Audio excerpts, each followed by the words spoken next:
Welcome to Solutions with Courtney Anderson. I am your hostess, Courtney Elizabeth Anderson. I am here with part 3 of a multi-part, 3-part, obviously, episode where we are focusing on a myth.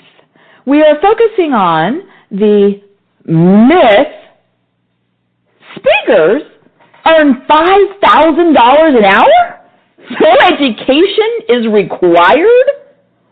So we are myth warriors, and always that means we're examining things to see if they're accurate, credible, something that we should adhere to, something we should discard, or something that we should just, withhold judgment for the time being, but remain cognizant that there might be some issues with wholehearted acceptance. The target, of course, is this idea that speakers earn $5,000 an hour, no education is required. Wow.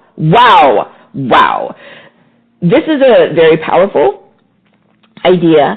I've been exposed to a lot of people over the years, often, of course, at events where I'm giving a speech or giving a training event, and people approach me and they want to be speakers, which is awesome. I've shared in part 1 of this series how much, for me personally, it meant to find something that was such a really great combination of things I love to do in a way I never even, knew existed. I didn't know it was possible to, quote, be a speaker. I never had heard of that.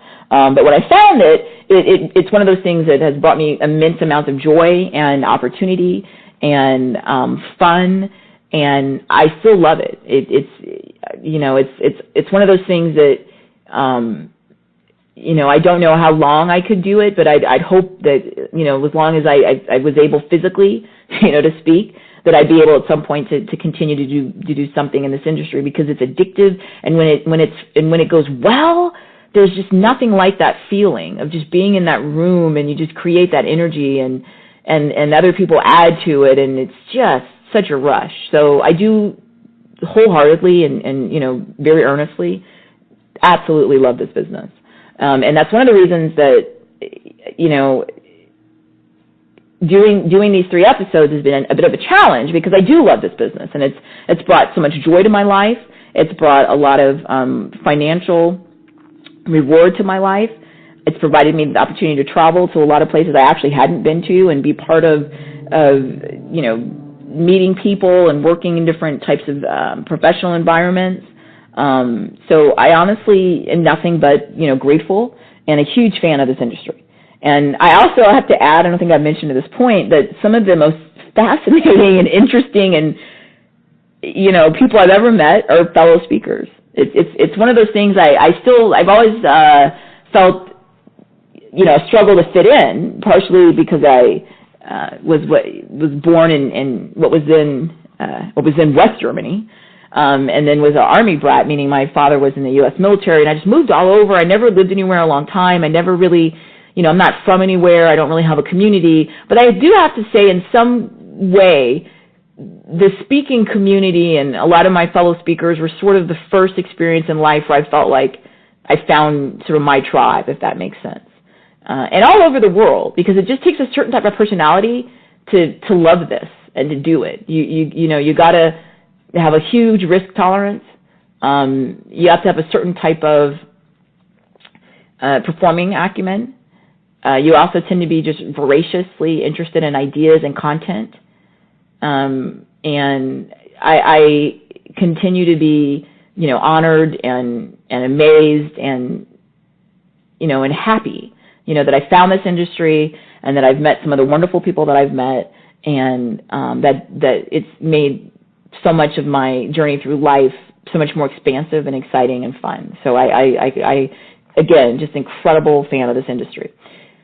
So much of what I share in these episodes is based on trying to help with the myths and trying to, again, always be about solutions and outcomes. So I talked a lot in episode 1 and episode 2 about people who, approach me, or, they say that they want to be a professional speaker, or that they sometimes say they are a professional speaker, which is fine. But, they tell me they're scared of speaking. They tell me they don't want to look at an audience. They tell me they don't want anyone to look at them if they're on stage. They tell me they don't like the sound of their own voice. it's one of these jobs where, you kind of have to do a lot of this. And if it creates so much anxiety and stress, even if you could pull it off, I don't know why you'd want to, because I don't think you'd be happy. I have tons of fears about all types of things in life. I won't even mention, snakes or spiders or some of the things that just petrify me. But I have to say that the speaking, I love it. The only thing I ever get nervous about is sort of, the mechanics of an event. So, everything from, is the sound system working okay? Am I going to trip? So, let me look at the flooring and make sure that I've, understood where there's maybe a hazard or I might fall down. I worry about stuff like that, but I love speaking. I get excited. I get an adrenaline rush about it, but I never feel apprehensive or anything. I love it. It's fun. If it wasn't fun and I really was petrified at speaking, or I'm scared of people looking at me, or I had all this anxiety, I don't know why you want to do this job. It just sounds horrible. And even, again, if you could pull it together and sort of convince people that, or hide it, why would you want to? You'd be unhappy. It's one of those things, and when you find something that you really love and that fits your skill set, it usually feels easy. And I know it sounds weird, but it's easy. The speaking part's easy. The performing part it's fun and exhilarating, but it's easy. I'm not nervous. I don't mind it at all. I love it.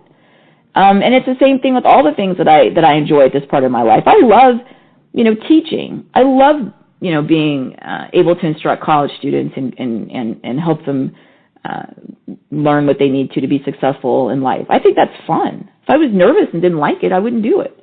I like practicing law.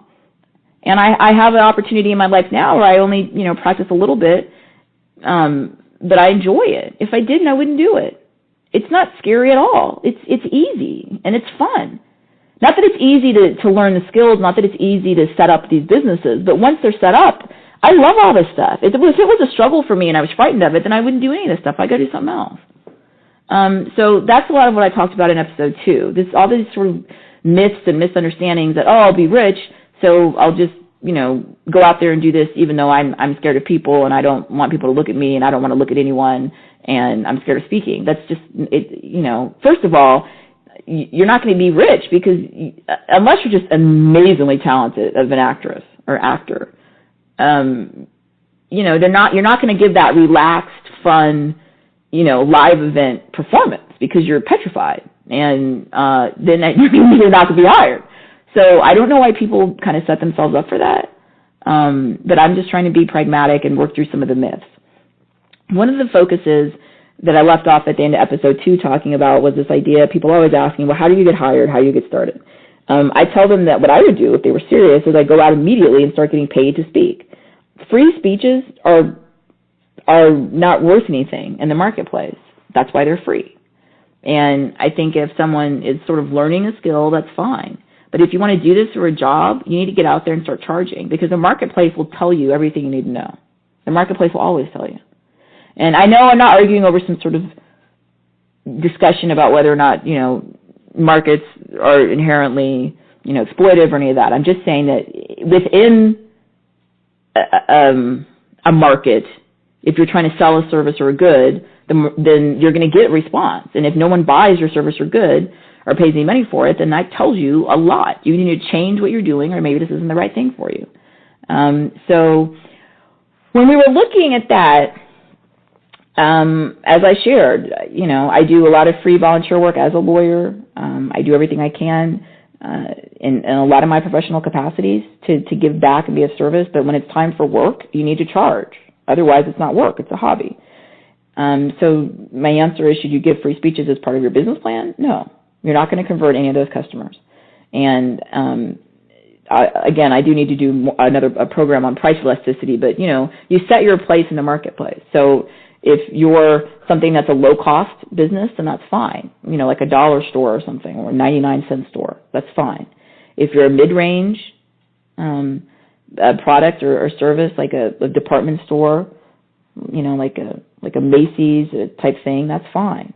If you're a high value product or service, still sticking with my retail analogy, you're in Neiman Marcus, then that's fine. But you can't be all of those at one time. So if you say you want to go charge $5,000 an hour, fine. But then if nobody pays that and you say you're going to go charge $0 an hour and then think you're going to convert somebody who paid $0 to pay $5,000 an hour, it doesn't make any logical sense. That's why people who go to the dollar store go there or to the 99-cent store because it's advertised that they're going to pay a certain price point. They're not going to go in there and see, a $700, shirt like they might see at a high-end retailer because it doesn't make any sense. It's absolutely false advertising. And it's the same thing with your business when you're a product or a service. And being a professional speaker, I don't know anybody who does this and they're an employee. They're either independent contractors, they're self-employed, because everything we're talking about with these high price points are having to do with being sold through agencies and things of that nature. I'm not talking about somebody who works at some company as an employee and is a corporate trainer and, the company pays them, some salary, they're $45,000 a year or something. That's not the same thing. You're not with the bureau then, right? Because you're an employee. It's not the same type of setup. So when we look at these types of situations, the thing with the free speech is if you want to do that, do it, but don't mislabel that you're a professional speaker because you're not. And you can't convert those leads, if you think they're leads, into some sort of paying gig. And I know there's always going to be an example where somebody did that. That's fine, but that's not going to be typically what happens. You need to determine, what you're doing. What's your goal? What's the price point? What's the desired outcome? What type of clientele do you serve? What type of events do you do? I mean, you got to plan all this. I mentioned again in the end of the last program and the first program, it's a public seminar. People always say, I want to be a speaker. I'm like, great, you need to go out and speak. So then I think people hear that and think, oh, okay, great, I'll just go give free speeches, that's not what I'm saying. I'm saying you need to be paid for it. Now, who pays somebody to go out and give speeches? Not that many entities do this, where it's not like your full-time job, right? I'm not saying go get a job as a corporate trainer in-house at some corporation because then you can't go, you could, I guess, in theory, but it would be very difficult logistically to then also simultaneously be out, with speaker bureaus and running your own practice. I'm talking about somebody that's going to pay you to go out and be a public speaker, go out and be a keynote speaker. Who is that? One of the industry parts of the industry that almost always is hiring good people is going to be the public seminar situation. And like I said, last time I looked on their websites, they're hiring. They're almost always hiring because they need good people. And again, this is a rare skill set. In addition to it being a rare skill set, performing, right, high-quality performing skills and high-quality content, you also have to be willing to travel. And that's a whole nother, there's some people just, I won't travel. Well, that's great, but this isn't the right job for you. Even if you live in the convention capital of the world, I'm fortunate now, I live in Las Vegas. One of the reasons I'm here is because it's the convention capital of the world. You're still going to have to travel. This isn't again, it's like being a singer or an actress or a comedian. You can do a lot of work in towns, that's why a lot of people live in entertainment industry cities, New York or Los Angeles or Las Vegas, but you're still going to have to do some travel. If you want to continue to work the quantity that you want to work, just because you can't only work in one city and then also be able to have the flexibility to increase your opportunities for work. So if you hate traveling, you don't want to fly, things of this nature, again, this is really a tough call, but it's probably not the right business. There are people who have become incredibly successful and advanced in their career that at some point say, I don't want to travel as much. But they probably at that point, usually when you read about someone like that, they've already won like sort of the top level of their career. If they're an actress, they might have won an Oscar. If they're a retired athlete, they might have already reached the highest level as an athlete or a coach, and then they've also become sort of maybe a media commentator. Then they can say, I don't really want to do this, and I have the money and resources, I'll get a bus, or I'll do what I want to. But that's at the end of it. That's not working your way up. And, I'm always going to believe in the power of hard work, partially because it's been my personal life experience. And I also think it's just the most effective way to determine what you enjoy and to get better at something. So if you want to work and you want to be a professional speaker, I say you need to go out and start giving paid speeches. There are very few places you can do that. One of them I suggest always are the public seminar companies. If you have what it takes, they will hire you because they want people to get out there, entertain their attendees, sell them on other products and services, give them high evaluations. The people that attend will evaluate the speaking event and the speaker, and that's what they want. They're always looking for it. And so I say to people, go apply to the seminar companies. And then I get feedback, and people will say, oh, I went on there, and, oh, you have to go and audition or send in a video or go to a certain city where they're having auditions, and, oh, and you have to travel, and, I don't want to travel. Okay, look. If it was easy, everybody would do it, right? If there was a job that paid, $1 million a month, and we all could do it with no skills or education, then we'd all go do it, right? Like, who would work another job? That would be silly. It's not easy. And you have to be willing to put the work in. I don't know a single thing in life where you just start at the top. And I've said this in interviews, and I've said this in the media, and I'm going to keep saying it. Now, if your family runs a business or has something like that and they can book you, yeah. Or a special personal friend of yours, of course. But if you're just out there in life with all the other people on the planet competing for opportunities, you have to work. You have to want it. You have to have the skills, and you've got to be working to improve them. So if you don't want to put the work in, I don't know how you're going to magically make this stuff happen. And I've done this long enough now. I think it's 14 years on the speaking that I've seen what happens. I talk to people, and then I'll talk to them a couple of years later, and, oh, yeah, I'm working on that. I really am going to do that. They're not going to do it. They might be talking about doing it. And I think maybe in their heart of hearts, if someone came along and magically they woke up in the morning and somebody gave them like a speaking career, I think they'd take it. I think they'd cash the payments and they'd be more than happy. But they're not going to go work it. They don't want to work. And I think that's the disconnect in life.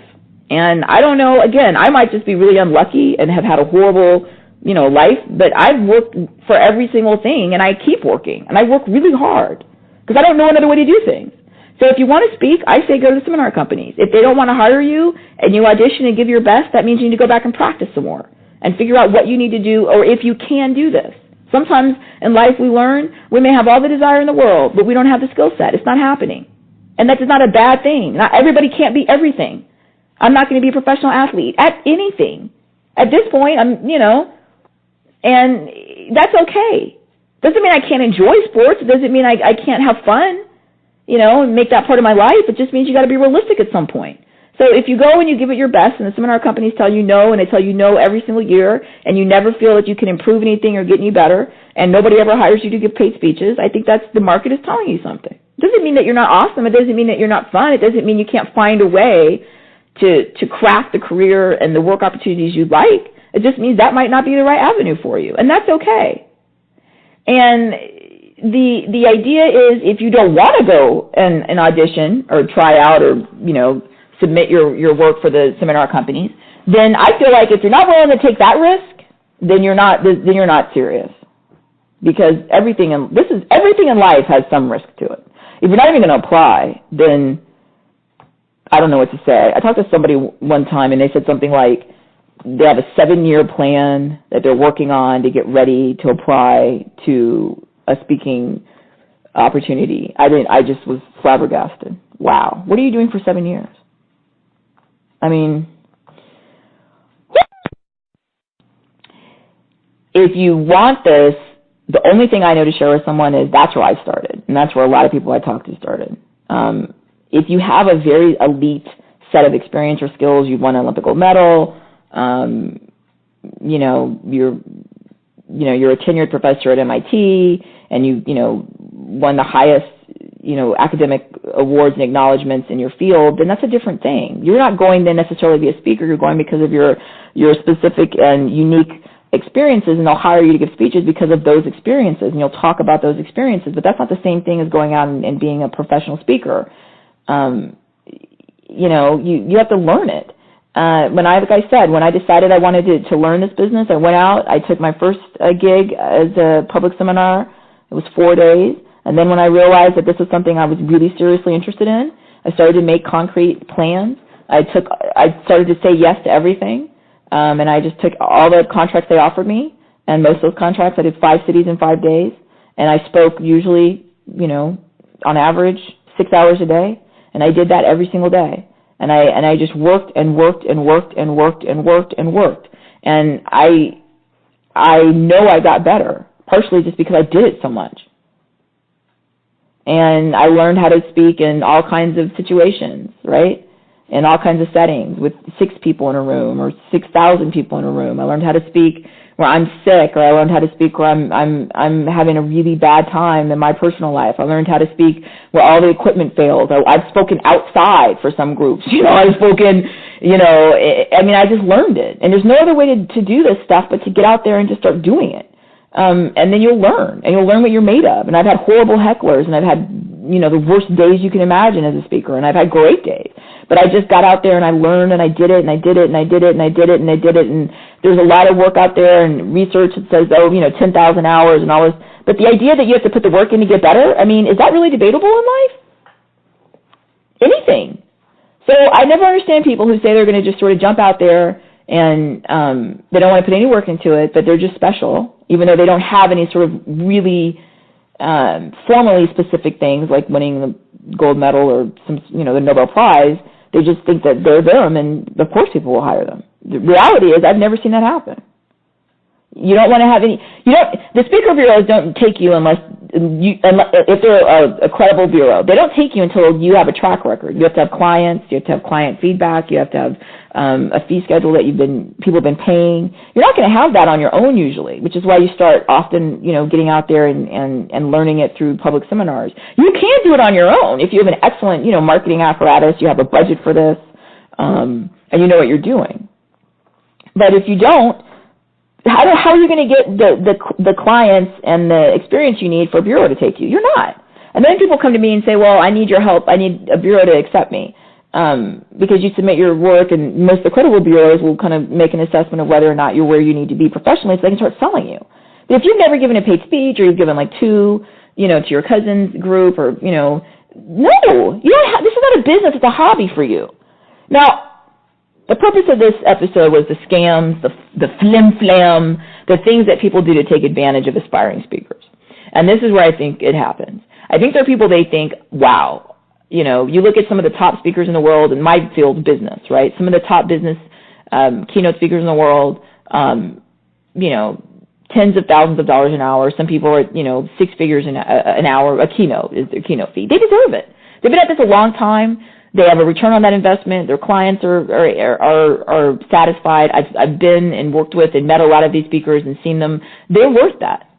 That's why they charge it, right? The market will tell you. And there are people out there that think, I've never given anything in my whole life, but I feel like I'm super awesome and I want to be a famous speaker.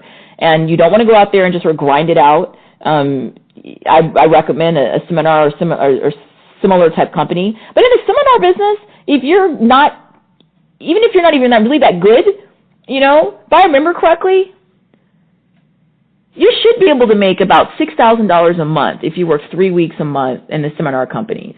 And that's not bad money. But you're on the road a lot, but you're learning your skill. And that's just sort of with the old base they used to give you in the per diem. I think that gets you, somewhere around $1,500 a week. And then you should sell a little bit of something, right? Because you're selling yourself, you're selling programs, you're selling resources. And, you should get, $4,500, 3 weeks at $1,500, and then you should be able to pull together a little bit of commission. You should get somewhere around $6,000. That's not bad money. And once you really get rocking and rolling, you'll make more than that. But you have to want to do it.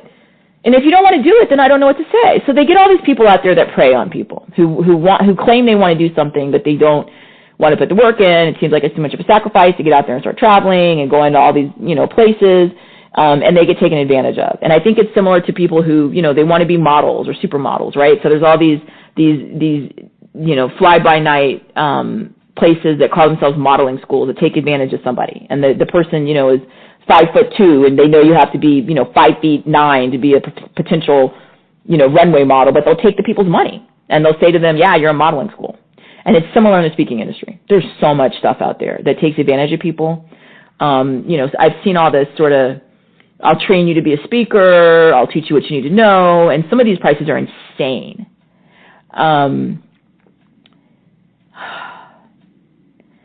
Most of what you need to learn, I think that you can learn it working your way up. In other words, you'll become a better stage performer. You'll learn how to do more with your body language. I study, as I shared with you, actors, performers, comedians, Broadway performers, and you can do that for free. Does it hurt you to work with somebody in an acting class or do improv? Of course not. But when these crazy high dollar programs where people say, I'll teach you to be a speaker, you invest with me, all this kind of stuff, it's in almost every instance, it's someone taking advantage of somebody's dream, and someone taking advantage of the fact that maybe someone is fearful of kind of getting out there and seeing what the market will bear, so they go hire somebody. And the people in those classes will always tell you that you're doing great, you're on your way. And again, the best analogy I have is, to the acting and the modeling, schools where they take a ton of money and people who there's almost no possibility of this happening. And if somebody wants to spend their money on that, then I, of course, support it, right? It's a free market. If you want to do that, it makes you feel good, that's fine. What worries me, and the reason I wanted to devote some time to this, is if someone's taking advantage of your dream, that's not right. So you need to be upfront. If the person says to you, look, I can help you become a better communicator, I can give you an assessment of what your current skill set is, and that has some value, and you're fine with that, then go ahead and invest. But I see people do this with some sort of misplaced idea that this is going to get them, where their fantasy is, right? They'll spend all this crazy money. And again, money's all relative. So if you have the money and you're well off and you don't mind it, then do it. But if you're taking money from not paying your bills and, not taking care of your kids, chasing some fantasy, it's backwards. When you're doing this for real, people pay you. So most bureaus, all the ones that I work with, they pay you when you work. If they ask for money up front, that's not the model. You don't give them money up front. If you really want to do this and learn your way up, then people will pay you. And even if you start at, lower rates with public seminars or just, marketing yourself locally, that's fine. But they're paying you, and you'll get more referrals and you'll build that business. But to go spend all of this on this idea that someone else has some secret they're going to teach you is just, in almost every instance, it's borderline, it's exploitation. And it hurts me sometimes because I see people spend all this time and resources when you don't need to do that. You need to be making money, not spending money. And again, if you're very wealthy and you just are doing this for fun, then that's totally different. I mean, go for it, right? But if you really think this might be a viable opportunity, if you really, economically or holding out hope that you're going to get, a high income, I'm telling you that there are people who hire you today right now if you have the skills. It's not easy. It's competitive. If you don't have the skills, they don't hire you. That's a sign. But going out and spending all this money on this development, all this kind of stuff, it's not related to the business. You need to be marketing yourself and selling yourself to clients, whether it's through a seminar company or it's on your own. You need clients. You need to build a business. And if you build the business, then the bureau will be happy to look at your clients, look at the fee structure you have, look at your reputation, and look at your, clips and see what you do and how you do it, and they'll be happy to work with you. They want to make money, you want to make money. But there are people who prey on dreams, and it bothers me. And, I can't do anything other than this, sort of my public announcement. It is a myth that everybody's going to jump up and become a professional speaker and make obscene amounts of money. Almost nobody does. The odds are minusculely tiny. It's an incredibly competitive, tough business. For a few people, it's the right field. They enjoy it. They're good at it. It all works out. But don't give anyone your money. Do not give anyone your money. They are supposed to pay you, not the other way around. I encourage you to come to CourtneyAnderson.com and join in. I really hope that if you were interested in the speaking business at all, that you found some of this to be helpful. I really do appreciate you taking the time to be part of this three-part episode, and I do wish you the best and good fortune, and keep practicing the joyful art of business. Thank you so much.